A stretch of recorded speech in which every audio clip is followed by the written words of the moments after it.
नमस्कार दोस्तों, defence show में आपका स्वागत है। तो दोस्तों, बहुत बड़ी खबर निकल के सामने आई है कि यूक्रेन के बाद अब रूस का अगला निशाना ब्रिटेन है।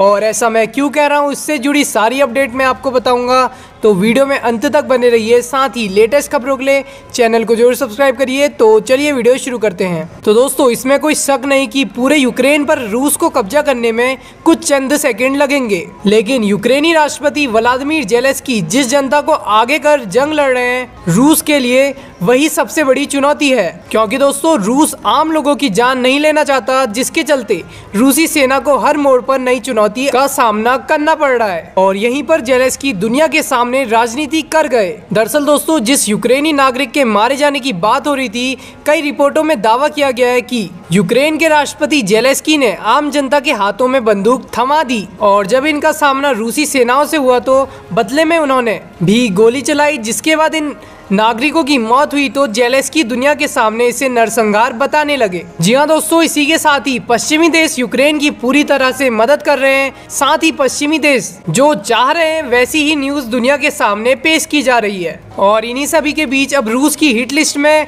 अगला नंबर ब्रिटेन का आ गया है। जी हाँ दोस्तों, अमेरिका ने भी कह दिया है कि बचा लो खुद को, वरना पुतिन बड़ा एक्शन लेने वाले हैं। दरअसल दोस्तों, अमेरिका का कहना है कि ब्रिटेन पर रूस साइबर अटैक करने वाला है। और साइबर यूके कॉन्फ्रेंस में बोलते हुए अमेरिका सुरक्षा अधिकारी जेन स्टर्ली ने आधुनिक समय के युद्ध के बदलते स्वरूप की 9/11 के हमले से तुलना की। और उन्होंने कहा कि दुनिया भर की सरकारें इसे समझने में असफल हो रही हैं। साथ ही यूक्रेन युद्ध को लेकर बात करते हुए उन्होंने ये भी कहा कि हम उस खतरे की भयावहता को नहीं समझ पाए जो काफी समय से बढ़ रहा था, और यही नीतियों की विफलता थी, प्रतिबंध क्षमता की विफलता थी, लेकिन सबसे बढ़कर कल्पना की विफलता थी। जी हाँ दोस्तों, उन्होंने ये भी कहा कि आने वाले दशक में हालात इससे अधिक खराब नहीं हो सकते। इतिहास भले ही खुद को ना दोहराए, लेकिन ऐसा हो सकता है। और दोस्तों, बता दें कि हाल ही में यूरोपियन यूनियन, ब्रिटेन और अमेरिका ने ऐलान किया कि रूस ने वाईसेट इंटरनेट सर्विस को साइबर अटैक के जरिए प्रभावित किया। और इन देशों ने कहा कि रूस साइबर अटैक के जरिए बड़े पैमाने पर नुकसान पहुंचा सकता है। जी हाँ दोस्तों, ऐसे में इस बात की आशंका जताई जा रही है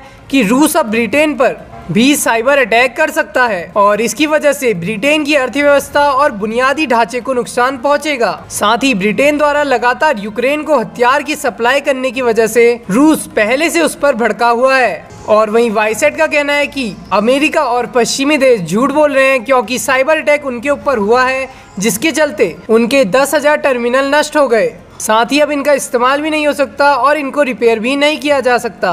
वैसे दोस्तों, आपकी क्या राय है इन सभी बातों पर कमेंट बॉक्स में जरूर बताएं। अभी के लिए बस इतना ही। जय हिंद, वंदे मातरम।